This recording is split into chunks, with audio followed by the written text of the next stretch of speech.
All right, there we go. Hello, hello. John S. Rhodes here of the Rhodes Brothers. This is Greater Wealth Through Mastery, and this is what Walter Isaacson taught me about Elon Musk through his biography of Musk, but also some extensive reading and many videos that I went through to get here. And it comes down to 5 of Elon's principles. And this is what I discovered specifically related to how the heck does Elon run these multiple billion-dollar companies? How is that possible? Again, it comes down to 5 principles from Elon Musk. Number 1, operate from a position of no nonsense, no shenanigans. And that is done specifically by focusing on the product, creating an unbelievable, wonderful product. And if you think about that, if you think about creating a really, really awesome product, if you're able to create a wonderful product, that means that it's a product that matches up with what the market wants. And what is the market? People. So humans are those people who hand over their money, their life's work. They work hard, they generate money, and with that money, they buy your products. You can scale this at any level, right? So a business makes profits, and then the business uses those profits to buy software from another behemoth, another juggernaut, right? So they use their profits to buy. Or it could be a simple mom and pop. It can be an individual. It could be a solopreneur. Doesn't matter. If you focus on the product, it should be a product that has a market match. That is an individual or people who are ready, willing, and able to buy the product that you have so lovingly created. Again, no nonsense, focus on the product, and many other things will fall into place for you. So that's the first thing that Musk does. It's a principle. The second principle, by the way, for principle number 1, you could focus on people, you could focus on money and profits, you could focus on many other things. So the fact that Musk really wants to focus and have other people focus on the product is very, very telling. And you can see that throughout every business that he runs, that the product comes first. He's a product-oriented businessman, and it comes through. Okay, number 2, small teams, and that's because large teams are rot. You do not want to be working in a very large team. Musk does not want large teams, always small teams. And what that does is it focuses maximum work intensity. So this is the reason that so many people will work so hard for Elon Musk. It's because they're working in a small team, almost like a SEAL team, right? To use a military example. It's the small little strike forces, the small teams that tend to get more done in less time and have more personal involvement, personal responsibility, and ownership. They feel like they own it more when there's fewer people. When it's you, in terms of the numbers, it's 100% ownership. But if it's a team of 3, even if you're carrying most of the burden, 50%, 60%, you still have, let's say, 20% and 20% for 100% on that team of 3. Even then, you're sharing responsibility. Maybe you're doing some delegation, you're doing some oversight, doing some other things. But the idea of small teams is that you're able to get more done in less time with more ownership, more responsibility. And that means, guess what? A better product as well, in less time for lower cost and greater self-accomplishment. The feeling of self-accomplishment, but the actual accomplishment, your accomplishment, is of greater value because fewer people are sharing the accolades. Fewer people are sharing in the dirt and the grit and the blood and the sweat. And when people put their blood, sweat, and tears into a product, they own it more and it means more, and they'll work harder for less money as well in many cases. So there are benefits upon benefits upon benefits. Again, the second principle is small teams. The third principle is chase speed. Go after speed. Seek out, find ways to go faster. Force yourself to go faster. How might you do that? Great question. Set impossible deadlines. Now, do you go so far that the deadline is truly impossible and you'll never achieve it? Well, that's not a good idea, because then you will never succeed and you'll fail and get demoralized and so on. However, if you set these impossible deadlines, you can shoot for the stars and land on the moon. You'll get way more done than other people who are trying to get the little steps, trying to get the incremental pieces done, trying to, piecemeal, do the next little thing, just get just enough done, hide behind paperwork, hide behind, a cluster of other people, hide behind the team. When you are chasing speed, everyone is on the hunt. You're not passive, you're not easygoing, you're highly energized, you're focused, you'll get more done. And the team will get more done because it's smaller and it's no nonsense. And you're focused on the end result, which is the product, which ultimately benefits and is for the value of the value creation. It's for the market, which is made up of people. All these things go together. This is why Musk gets the synergy. He gets synergy for free.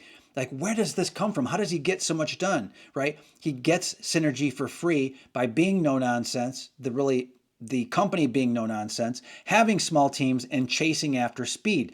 Okay, principle number 4. Man, we are on a roll. This is great. Cut the low performers quickly. And a low performer is maybe the bottom 5%, bottom 10%. The bottom, out of 5 people, you chop number 5. Now, do you bring another 5th person in? Maybe, maybe not. You might have rules in place that you always have to have 5 for whatever reason, or it's a requirement. Could be many different reasons for that. But the idea is you're always getting rid of your worst performers, and that raises the performance of everyone else by a huge amount. So this is the idea. It's like if you have one rotten apple in a barrel of wonderful apples, that one rotten apple will spoil the entire barrel. There are many instances in life, in nature, where this is the case, where one rotten piece of fruit, so to speak, ruins everything else for everyone, right? So if you have a windshield and it gets one crack in it and the crack is big, the structural integrity of the entire windshield is at risk now. The structural integrity of the entire windshield from one tiny little crack is now a real risk. It's the same idea. You get rid of, or even better, you prevent the low performers from having any tenure, no time. They can't dig their heels in. They can't be the barriers. Now, how you decide who the low performers are, that must be up to you to a degree. But there are probably some rational, objective, measurable data points you can look at. It could be lines of code and productivity that way. It could be number of sales, of a particular widget or a product.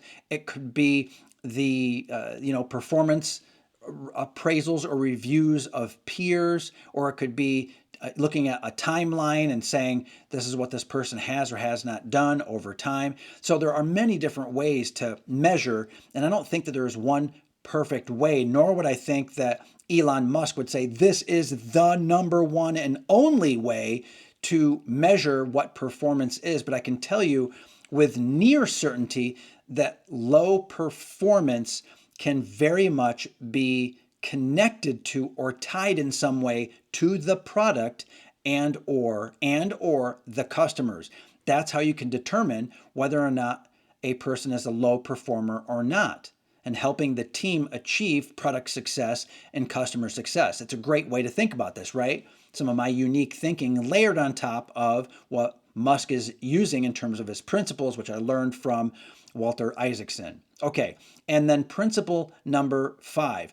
This is all related. Very, very tight deadlines. So if you're chasing speed and you're going as fast as you can and you're kind of breaking things along the way and you're trying to test, doing things like minimum viable products, reducing cost over and over, Kaizen, continuous improvement. You're doing one thing after another to improve the process, improve the product, improve the user experience.